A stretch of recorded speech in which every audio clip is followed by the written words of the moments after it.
Greetings, fellow targeted individuals. I hope you're having a great day.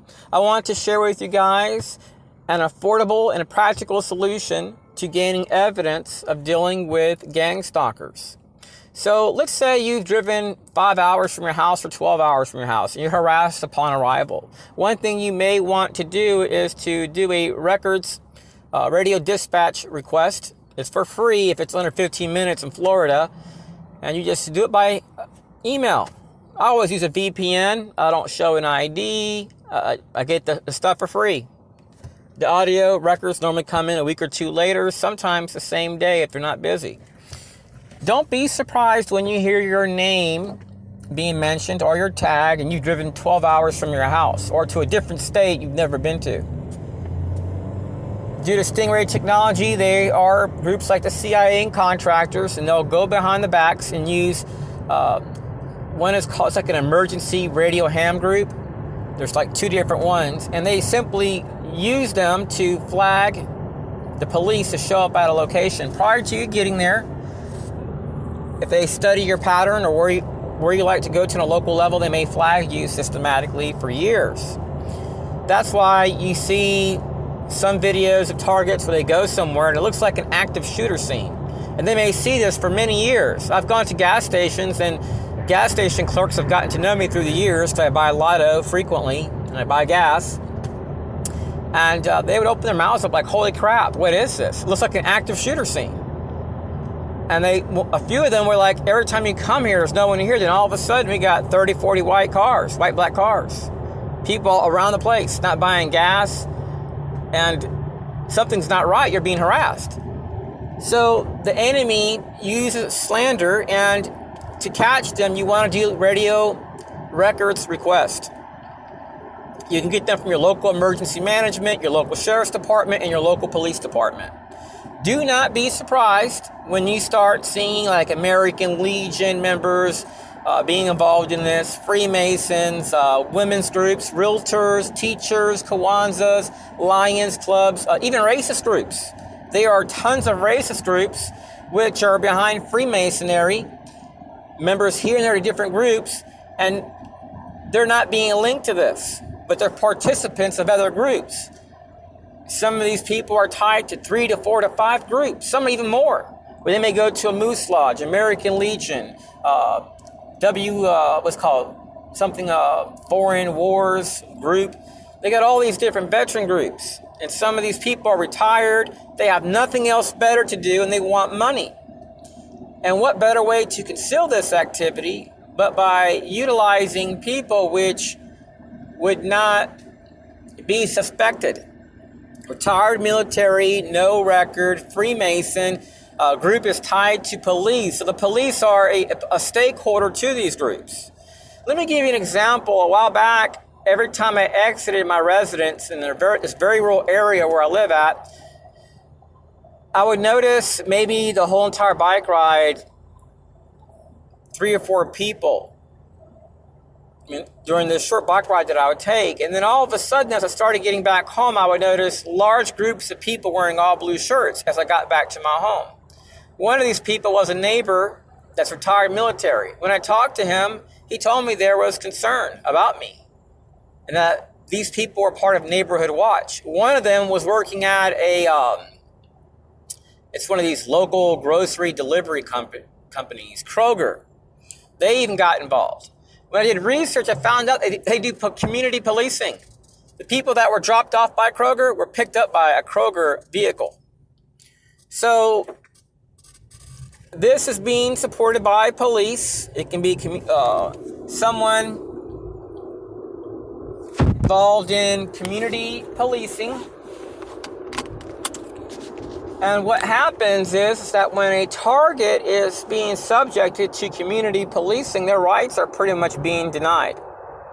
Because community policing is about doing something in a very systematic way, in a systematic and routine manner. So this is done in a routine manner. So if something's being done in a routine manner, the person's rights are being denied. Their rights to privacy. And if you go to like a park, well, guess what? they can violate your civil liberties. They may just walk up to you and just stand there wearing all black. That's what happened to me in Austin, Texas. And these regional councils, like in Texas, they get money from the FBI, like Department of Justice, CIA, InfraGard. They're all intermingled, entwined. So when you're being targeted, people are profiting off of this. They're thinking about the money. Why do you think some neighbors risk their lives to harass you? They're harassing people like me, which are unarmed, and harassing people for no reason. And then other neighbors are doing it also. They're mostly, I would say about 95% are ex-military.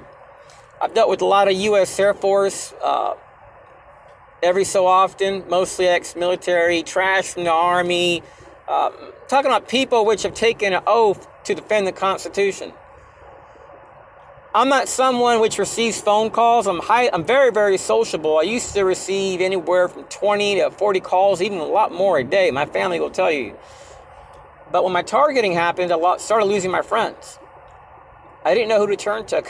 People didn't want to be around me because I was internally very optimistic, but externally my circumstances were toxic. And people started seeing the video proof and were like, we don't want to be around that.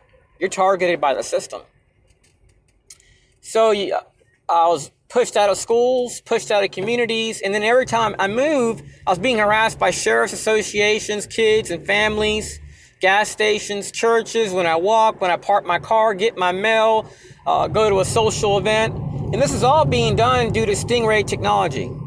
Stingray technology is behind a lot of these activities. So one day I go to the gas station here in the town where I live at.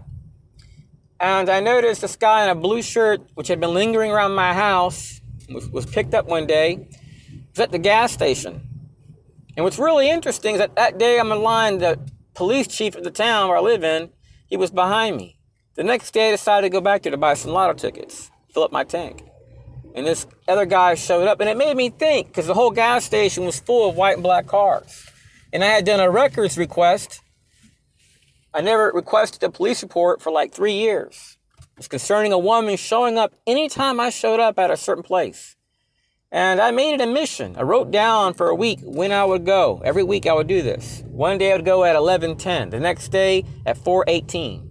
The next day at 6:17. I'll go fishing, walking. And guess who showed up seconds upon arrival? This woman. And she was dealing with military families. They were covering up their tags. When I went to police to report it, they didn't mention none of that. I even have the cop that did my report. I didn't realize it. He was actually in a photo where he was ducked down behind a fence, spying on me. The only one out there spying on me. I'm just sitting in my car, utilizing my laptop and playing chess. So, and then watching the birds, enjoying the sunset, and just relaxing, getting fresh air. This is not a playground where kids can play. This is a regular parking lot facing a lake. You want to mix up your schedule. If you're going to act big and bad and go to the same place to be harassed, well, guess what? Expect more harassment. If you're going to let the enemy know when you leave the house, even when you leave your phone off, where you're going to be at. Once they study your pattern, they're going to show up. Not all the time, but for some targets, they will. So don't give the enemy power over your life. If you're giving the enemy power over your life and you're not mixing up your schedule and where you go to, expect the same things to happen to you. I meet these TIs, oh man, I'm not hiding my IP. I'm not a criminal. I got nothing to hide. Some of these guys made a mistake 20, 30 years ago. Some have never made a mistake. And they're constantly harassed. Well, you know why? They're carrying a GPS device. Your cell phone is a GPS device. It provides your exact location. So when you leave your house, these people will flag stakeholders. If the guy comes in, whistle in his face. They want you to hit them. They want you to attack them. Don't do that. You've had too many mass shootings. Way too many over these activities. When people do activities which present pre-terrorism indicators, well, guess what's going to happen? We're going to end up having lots of problems. And we're seeing that across the country. A lot of these mass shootings are tied to mobbing and harassment. So what happens is these TIs which are asking for help, they're normally hung up on by the NSA, DHS, and FBI. I actually contacted the FBI years ago. There was a TI that was, from what I heard, talking about committing a mass shooting. And I'm like, hell no, I'm reporting this guy. If you're going to talk about violence and harming innocent people, I'm going to report you. You know what the FBI did? They slammed the phone up. Guess what happened? Afterwards, the guy went on a shooting spree. This is our FBI. We need to have some type of help from Congress, or a time where we can speak to them as constituents, because the most extreme terrorism threats, the most substantial active shooter threats our nation has are going to be groups like the FBI, the CIA, and DOD. I'm talking about the trash of our society, where I'd have more faith in a felon running our system than a lot of those scum. Let me tell you why. I'm not calling them all scum, just the ones supporting this. Because if you're doing something which can cause a person's life to be toxic, and then you can conceal it, and then you can Baker Act them and try to say they're lying, they're mentally ill, then you're messing with people. You're doing what the Stasi did in East Germany. Violating people's rights and then having an American flag in front of your house. I laugh at these hypocrites. Some of these hypocrites that have harassed me with their kids, they have American flags outside their home. And they get paid to harass people, a livable income. While these people which have been terrorized haven't received a phone call for 20 years, don't have any friends. They used to have a bright social life. But now they have no money. So the enemy wants you out of school. They'll label you an active shooter threat, in your community a pedophile, at a gas station a potential thief. And they try to destroy your life. They try to kill, steal, and destroy. They don't want you to have nothing. And I don't want people to think that are listening to this, that are part of the government, that I'm saying you're a scumbag. That's not the case. Some of the best people I've met are in the military. And also the police officers. There's a lot of good cops. Just regular people like you and me. It's just someone gave them an opportunity, or they took a hold of an opportunity to do something with their life. If you're in a situation where you can't do something with your life, well, do something different. Or do nothing at all. Get yourself on disability and just chill. Get some education. Save up. Look at leaving. Date women from overseas. If you can't date here, look overseas. All these problems related to gang stalking are about preventing people from excelling. And they do this so that way they can justify their operations. Anyways, just say no to domestic terrorism and violence. And try turning off your phone off when you're out and about. Your girlfriend gets mad and you say, hey, tough luck. I love you, but you know what? I'm not going to be harassed when I'm out in public by families and kids and cops and scumbags that have searched for our country. God bless and peace.